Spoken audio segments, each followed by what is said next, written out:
Imagine for a moment that you are standing in the middle of an ancient marketplace. The air is filled with the sounds of merchants shouting their prices, children laughing, and the clinking of coins. Around you, people are busy trading goods, negotiating deals, and trying to secure their futures. Amidst all this chaos, there's one man sitting quietly under a tree, observing everything with a calm expression. His name is David, and though he may look like just another passerby, his life has been anything but ordinary. He was once a shepherd boy who faced a giant with nothing but a sling and his faith. Today, he is a king, a poet, and a man deeply connected to God. Have you ever wondered how someone who faced so many challenges could remain so steadfast in his trust in God? The answer lies in Psalm 37, a timeless message about trusting in the Lord and doing good. Psalm 37 was written by King David, likely during the later years of his life, around 1000 BC. By this time, David had experienced incredible victories and devastating failures. He had seen betrayal from those closest to him, faced wars, and even endured personal moral failures. Yet, despite all of this, David's faith remained unshaken. This psalm is not just a collection of poetic verses, it's a guidebook for living a life rooted in trust and action. It speaks directly to our hearts, addressing the struggles we face when we see injustice, when we feel overwhelmed, or when we question whether doing good truly matters. Let's dive into this story together and uncover the wisdom hidden within these words. Have you ever felt frustrated when you see dishonest people succeed while honest, hard-working individuals seem to struggle? Why does it sometimes feel like evil wins and goodness loses? David begins Psalm 37 with a powerful response to this age-old question: "Do not fret because of those who are evil, or be envious of those who do wrong, for like the grass they will soon wither, like green plants they will soon die away." These opening lines remind us that appearances can be deceiving. Just as plants may seem lush and vibrant today, they will eventually dry up if their roots aren't deep enough. Similarly, people who rely on dishonesty or selfishness might thrive temporarily, but their success is fleeting. True strength comes from something deeper: trust in God. The concept of trust in this psalm goes beyond mere belief. Trust here means relying completely on God's timing and wisdom, even when circumstances seem bleak. David knew firsthand what it meant to wait on God. Remember when he was hiding in caves, running from King Saul, who wanted to kill him? During those dark times, David didn't take matters into his own hands, even though he had opportunities to strike back. Instead, he trusted that God would fulfill his promises. This kind of trust isn't passive, it's active. And that's where the second part of the instruction comes in: and do good. What does it mean to do good? In the context of Psalm 37, doing good isn't about grand gestures or heroic acts. It's about living a life of integrity, kindness, and service. David encourages us to dwell in the land and cultivate faithfulness. Imagine planting seeds in fertile soil. You prepare the ground, so the seeds, water them, and patiently wait for them to grow. Doing good works in a similar way. Every act of kindness, every decision to choose honesty over deception, and every effort to help others is like planting a seed. Over time, these seeds grow and bear fruit, not just for us but for everyone around us. To understand the depth of this teaching, let's consider a historical example. In the early days of Christianity, during the Roman Empire, Christians were often persecuted and marginalized. They lived in fear of arrest, torture, and even death. Yet, instead of responding with anger or violence, they chose to live out Psalm 37. They cared for the sick, fed the hungry, and showed love to their enemies. Their action spoke louder than any words, and over time, their influence grew.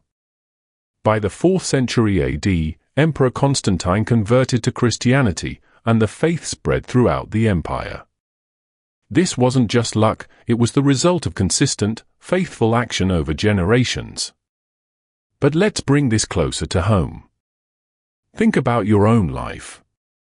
Have there been moments when you felt discouraged because your efforts seemed to go unnoticed? Maybe you've worked tirelessly at your job only to see someone less qualified get promoted. Or perhaps you've tried to mend a broken relationship only to face rejection. In those moments, it's easy to lose heart. But Psalm 37 reminds us that God sees everything. Verse 5 says, "Commit your way to the Lord, trust in Him, and He will do this." When we commit our plans to God, we're not handing over control in a vague or abstract way. We're inviting Him to guide our steps, knowing that His plan is far greater than anything we could imagine.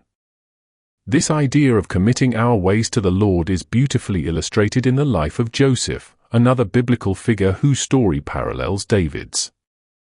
Joseph was sold into slavery by his own brothers, falsely accused by his master's wife, and imprisoned for years.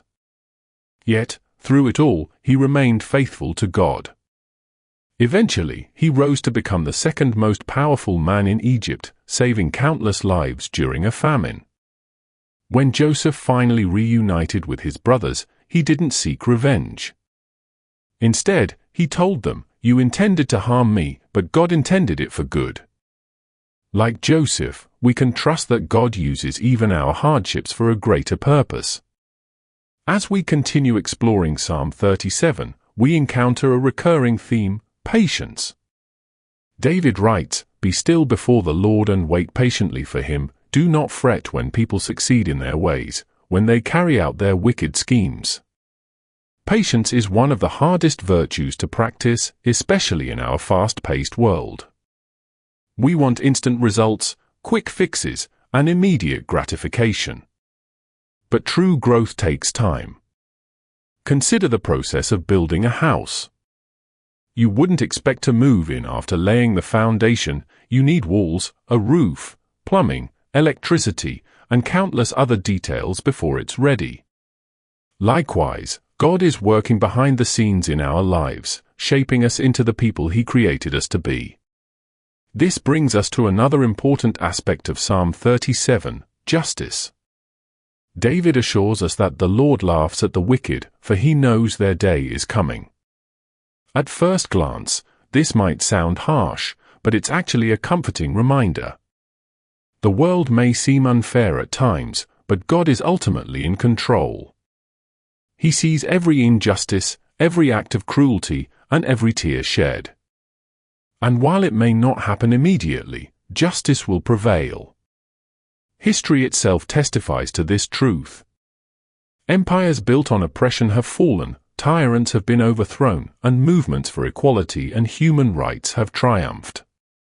God's justice operates on a divine timeline, and His ways are higher than ours. Now, let's talk about practical application. How can we live out the principles of Psalm 37 in our daily lives? One key takeaway is the importance of perspective. David urges us to refrain from anger and turn from wrath. Do not fret, it leads only to evil. Anger and frustration are natural emotions, but when left unchecked, they can consume us. Picture a pot of boiling water. If you keep turning up the heat without releasing the steam, eventually it will explode. Similarly, holding on to anger can lead to destructive behavior. Instead, we're called to release our burdens to God, trusting that He will handle them in His perfect way. Another practical step is cultivating gratitude. Gratitude shifts our focus from what's lacking to what we already have. Research shows that practicing gratitude improves mental health, strengthens relationships, and increases overall happiness. In Psalm 37, David highlights the blessings that come from trusting God. The Lord makes firm the steps of the one who delights in Him. Though he may stumble, he will not fall, for the Lord upholds him with His hand. When we delight in God, when we find joy in His presence and provision, we experience a peace that surpasses understanding. Let's also address the role of community. Psalm 37 emphasizes the importance of being part of a supportive network. David writes, better the little that the righteous have than the wealth of many wicked. While material wealth may seem appealing, it pales in comparison to the richness of meaningful relationships. Surrounding ourselves with people who share our values and encourage us in our faith journey is invaluable. Whether it's a church group, a Bible study, or simply a close-knit circle of friends, having a community helps us stay grounded and focused on what truly matters. One fascinating detail about Psalm 37 is its structure. It's an acrostic poem, meaning each verse begins with consecutive letters of the Hebrew alphabet. This literary device served as a memory aid for ancient readers, helping them internalize the message. Even today, reciting or meditating on these verses can deepen our understanding and connection to the text. For instance, verse 27 states, "Turn from evil and do good, then you will dwell in the land forever." This simple yet profound instruction encapsulates the essence of Psalm 37, rejecting harmful behaviors and embracing righteousness. Throughout history, countless individuals have found solace and guidance in Psalm 37. Take, for example, Martin Luther King Jr., whose commitment to nonviolence and civil rights was deeply rooted in his Christian faith. Despite facing unimaginable opposition, Dr. King remained steadfast in his belief that love and justice would ultimately prevail. His famous quote, "I dream of a world where my four little children will live in a nation where they will not be judged by the color of their skin but by the content of their character," echoes the sentiments of Psalm 37. Both messages call for a society built on fairness, compassion, and trust in God's ultimate plan. Returning to the imagery of the forest I mentioned earlier, let's reflect on the significance of roots. Trees with shallow roots are easily uprooted by storms, while those with deep roots stand firm no matter the weather. Our spiritual lives function in much the same way. When we root ourselves in God's Word and build our lives on His teachings, we become resilient. We can weather life's storms with confidence, knowing that our foundation is secure. In conclusion, Psalm 37 offers a roadmap for navigating life's challenges with faith and purpose. It teaches us to trust in God's timing, to do good consistently, and to remain patient and hopeful. It reminds us that justice belongs to the Lord and that our responsibility is to live righteously. As we apply these principles, we discover a sense of peace and fulfillment that transcends worldly success.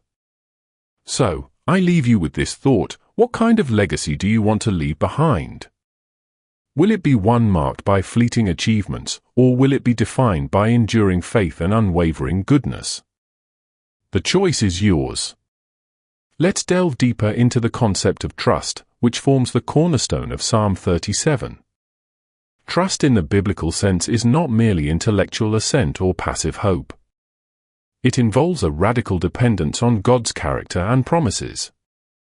David, the author of this psalm, exemplified this kind of trust throughout his tumultuous life. From his youth as a shepherd defending his flock against lions and bears to his days as a fugitive fleeing from King Saul, David learned to lean on God in every situation. His experiences shaped his understanding of God's faithfulness, and he poured that wisdom into Psalm 37.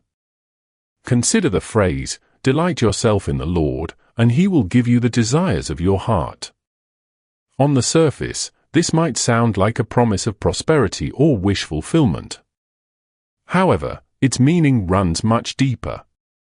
Delighting in the Lord means finding joy and satisfaction in Him above all else. When our hearts are aligned with God's purposes, our desires naturally align with His will. In other words, the desires God places within us reflect His plans for our lives. This alignment creates a beautiful synergy where our dreams and God's intentions merge seamlessly. To illustrate this point, let's revisit the story of Hannah, the mother of Samuel. Hannah was barren and deeply grieved by her inability to conceive. Year after year, she prayed fervently for a child, pouring out her anguish before God. Her desire wasn't selfish, it stemmed from a longing to honor God and contribute to His work. When God finally answered her prayer by giving her Samuel, Hannah dedicated her son to serve in the tabernacle. Her story demonstrates how delighting in the Lord transforms our desires and aligns them with His purposes. Another critical element of Psalm 37 is its emphasis on inheritance. David declares, "The meek will inherit the land and enjoy peace and prosperity." This promise finds echoes in Jesus' Sermon on the Mount, where He proclaims, "Blessed are the meek, for they will inherit the earth." Meekness, contrary to popular misconception, is not weakness. It's strength under control, a humble submission to God's authority. The meek recognize their dependence on God and prioritize His kingdom over worldly pursuits. As a result, they receive the ultimate reward, eternal peace and fulfillment. History provides numerous examples of meekness leading to greatness. Nelson Mandela, for instance, endured 27 years of imprisonment for opposing apartheid in South Africa. Despite the brutality he faced, Mandela emerged from prison advocating reconciliation rather than revenge. His humility and commitment to justice earned him global respect and paved the way for a democratic South Africa. Mandela's life embodies the principle that the meek, not the aggressive or power-hungry, are the ones who truly change the world. Now, let's examine the contrast between the righteous and the wicked as depicted in Psalm 37. David paints a vivid picture of two paths, one leading to destruction and the other to life. The wicked, though they may prosper temporarily, are likened to chaff blown away by the wind. Chaff is the lightweight husk that surrounds grains of wheat.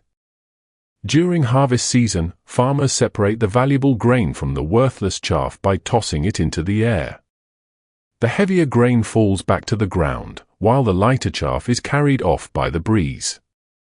Similarly, the wicked lack substance and permanence. Their achievements vanish like smoke, leaving no lasting impact. On the other hand, the righteous are described as trees planted by streams of water. These trees bear fruit in season, their leaves never withering. They symbolize stability, nourishment, and productivity. Unlike the chaff, which is easily scattered, these trees are firmly rooted. They draw sustenance from a reliable source, the stream, and provide shade and sustenance for others. This metaphor challenges us to evaluate our own lives. Are we like chaff, chasing temporary pleasures and hollow ambitions? Or are we like trees, anchored in God's truth and bearing fruit that benefits those around us? Let's pause for a moment and consider the role of generosity in living out Psalm 37. David exhorts us to be generous and lend freely, and your righteousness will endure forever. Generosity isn't just about giving money, it's about sharing resources, time, and talents to bless others. Studies show that acts of kindness trigger the release of oxytocin, often referred to as the love hormone, which enhances feelings of connection and well-being. When we give generously, we create ripples of positivity that extend far beyond ourselves. A modern-day example of generosity is the story of Muhammad Yunus, a Bangladeshi economist who founded Graham Bank. Recognizing the cycle of poverty trapping rural women, Yunus began offering microloans to help them start small businesses. His innovative approach empowered countless families to break free from economic hardship. Though initially met with skepticism, Yunus's model gained international acclaim, earning him the Nobel Peace Prize in 2006. His story underscores the transformative power of generosity and its potential to uplift entire communities. As we near the end of our exploration, let's reflect on the final verses of Psalm 37. David concludes with a powerful affirmation: the salvation of the righteous comes from the Lord, He is their stronghold in time of trouble. The Lord helps them and delivers them, He delivers them from the wicked and saves them, because they take refuge in Him. These words encapsulate the central message of the psalm: God is our ultimate protector and provider. No matter how dire our circumstances, we can find refuge in Him. He is the rock upon which we stand, the shelter in the storm, and the anchor for our souls. This assurance resonates deeply in today's uncertain world. Whether we're grappling with personal struggles, societal upheaval, or global crises, Psalm 37 reminds us that God remains constant. His promises are unchanging, His love is unfailing, and His justice is sure. As believers, we are called to embody this hope and share it with others. Our lives should testify to the reality of God's presence and power, inspiring those around us to trust in Him as well. Finally, let's return to the image of the forest. Imagine now that you're standing at the edge of a vast clearing, bathed in golden sunlight. The trees surrounding you are tall and strong, their branches reaching toward the sky. Each tree represents a life rooted in faith, a testament to the enduring impact of trusting in God and doing good. Though individual trees may fall, the forest continues to thrive, bearing witness to the timeless wisdom of Psalm 37. May your life be like one of these trees, firmly planted, fruitful, and flourishing in God's grace. Before you go, I want to personally invite you to be part of our growing community here at Prayer Universe. If this video touched your heart or brought you peace, take a moment to hit that subscribe button and turn on notifications so you never miss a prayer or message that can uplift your spirit. But most importantly, I'd love to hear from you. In the comments below, share just one word or phrase of motivation that this video inspired in you, whether it's hope, gratitude, peace, or something else. Your words matter deeply to us because they help guide the content we create for this channel. Together, let's build a space filled with faith, encouragement, and connection. Thank you for being here, and remember, every prayer counts. See you in the next one.